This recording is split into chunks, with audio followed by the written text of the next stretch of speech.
Next please. The next please. These are some of the modules that we're thinking of including. Ito, hindi pa ito advanced as the GHRIS. This is a sample screenshot of the agency disbursement system. Next please.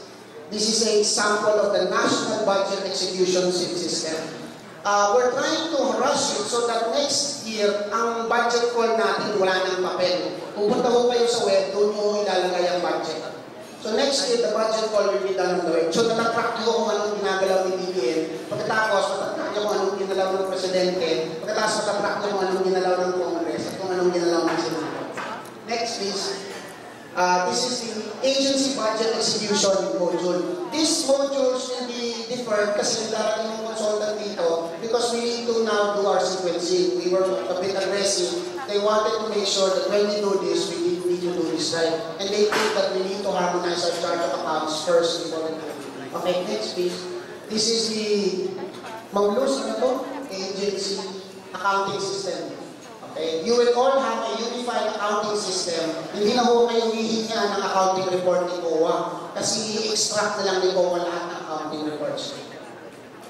Alright? So the whole premise is that when we roll this out, wala nang report related to budget execution and accounting na hihingiin sa inyo. Kasi yung nasa isang database na yan na i-extract na lang ng agency. All of this, and then two last points, this is not a BBM project. This is a whole of government project, which is how all systems should be done. Kasi the bigger the constituent of our system, the more probably valuable they are. So let us, if we can, let's try to put behind us systems that only our agencies can use. Let's try to think of integrating by C, communicating, C, collaborating, and C, cooperating with each other. So I hope to see you third quarter so that we can once, for the first time in our history, propose a singular IT budget for 2040. Thank you very much.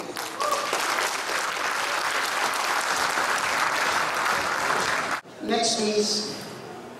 The next please. These are some of the modules that we're thinking of including. Ito, hindi pa ito advanced as the GHRIS. This is a sample screenshot of the agency disbursement system. Next please. This is a sample of the national budget execution system.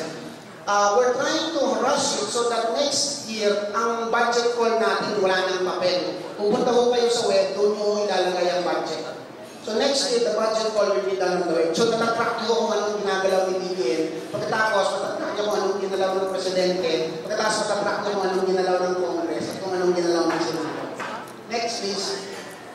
This is the agency budget execution module. These modules will be different kasi darating yung consultant dito because we need to now do our sequencing. We were a bit aggressive. They wanted to make sure that when we do this, we need to do this right. And they think that we need to harmonize our chart of accounts first before we do it. Okay, next please. This is the agency accounting system.